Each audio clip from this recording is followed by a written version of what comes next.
매일 아침 일어날 때마다 나는 최고의 희열을 느낀다. 바로 내가 살바도르 달리이기 때문에. 자신감 가득한 저 말에서 느껴지는 오늘의 주인공은 초현실주의 화가 살바도르 달리입니다. 그의 작품은 전 세계적으로 매우 명성이 높지만 살바도르 달리라는 사람이 어떠한 삶을 그리고 어떠한 비극적인 생의 마감을 했는지는 잘 모릅니다. 지금부터 살바도르 달리라는 사람의 삶을 간단하게 알아봅시다. 첫 번째, 세계적인 초현실주의 화가의 탄생. 변호사였던 아버지와 어머니 사이에서 이남일녀 중 둘째로 태어난 살바도르 달리.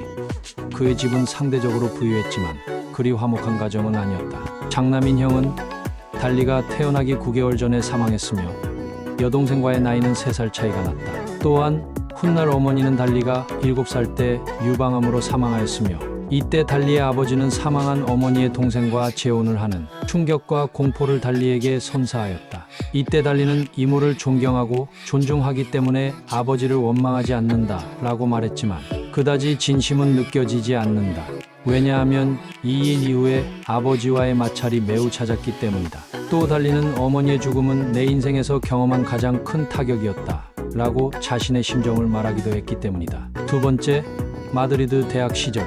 어렸을 때부터 달리는 호기심과 미적 기준이 타고났으며 목타나 전시회도 소규모로 집에서 열었을 정도로 미술의 소질이 있었다. 그리고 그는 스페인 마드리드의 미술학교에서 미술에 대한 공부를 시작한 후 프랑스 파리로 넘어가 다양한 초현실주의 화가들과 연을 맺게 된다.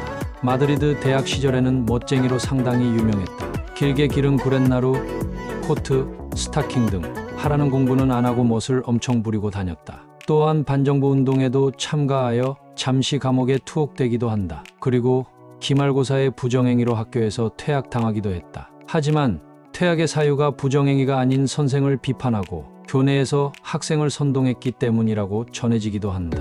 또 다른 의견은 교수들이 자신의 그림을 평가할 자질이 없다고 생각하여 자퇴했을 거라는 의견도 있다. 달리는 분명 천재였지만 범생이는 아니었던 셈이다. 세 번째, 피카소와의 만남. 학교에서 퇴학당한 달리는 평소 자신이 존경하던 파블로 피카소를 파리에서 만나게 된다. 이후 피카소는 자신의 친구들에게 달리를 소개해주어 다양한 초현실주의 화가들과 연을 맺게 된다. 또한 달리는 피카소와의 만남 이후 꿈과 정신의 세계에 대해 표현하게 되는 등 역사적인 초현실주의 화가의 탄생을 알렸다. 하지만 이러한 행복은 오래가지 못했다.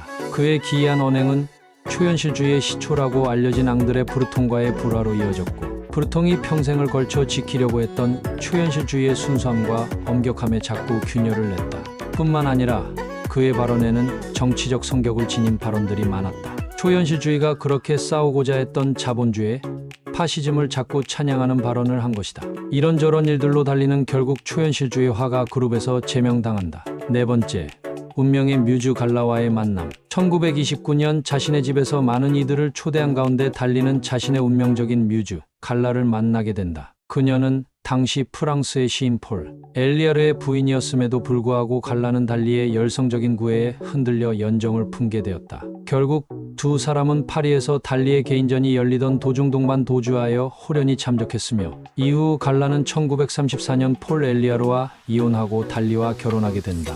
이때 갈라가 40세, 달리는 30세였다. 이후 갈라는 달리의 작품에서 다양한 모습으로 등장하게 된다. 또한 그녀는 달리의 매니저로서 그의 작품 전시와 일정 조정에 매우 지대한 영향을 끼쳤으며 모든 전시, 장소 계약과 작품 판매는 모두 그녀의 손을 거쳐 성사되었다. 때때로 그녀는 달리의 그림에까지 직접적으로 관여했다고 전해지기도 한다. 그만큼 달리는 갈라를 매우 사랑했고 신뢰했다. 주변인들은 달리는 갈라가 없다면 아무것도 아니다 라고 말했을 정도다. 그는 오직 갈라만을 위해 발레 공연을 기획하고 무대를 제작하기도 하는 등 열정적인 사랑을 보여줬다. 하지만 그들의 사랑은 평생 동안 지속되지 못했다. 다섯 번째, 비참한 말년. 1968년 달리는 갈라에게 지로나의 성을 사주었다. 그리고 달리는 갈라의 요청에 따라 그녀의 허락 없이는 그 성에 접근하지 않을 것임을 약속하였다. 자신의 오랜 뮤즈가 멀어지자 달리는 심각한 신경쇠약과 우울, 그리고 극심한 건강 악화를 겪는다.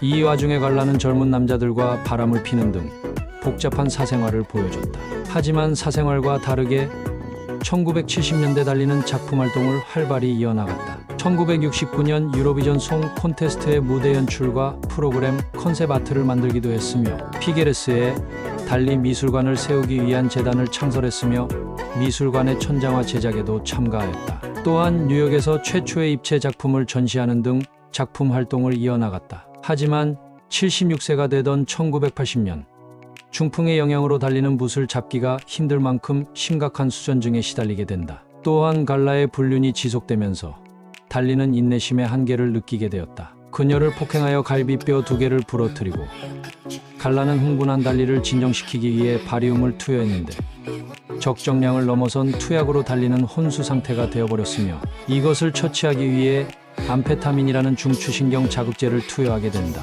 이러한 약물 칵테일이 달리의 신경계에 나쁜 영향을 끼쳤고 그의 정신병은 더욱 심해지며 몸을 떨기까지 했다. 그리고 이 무렵 갈라는 노인성 치매의 증상을 보이기 시작했다. 1982년 달리는 스페인 국왕으로부터 후작 자귀를 받게 되었지만 영원한 뮤즈 갈라가 같은 해 6월 10일 87세의 나이로 눈을 감았고 이후 달리는 삶에 대한 의지를 완전히 잃게 된다. 1984년 그의 집에서 화재가 발생하였다.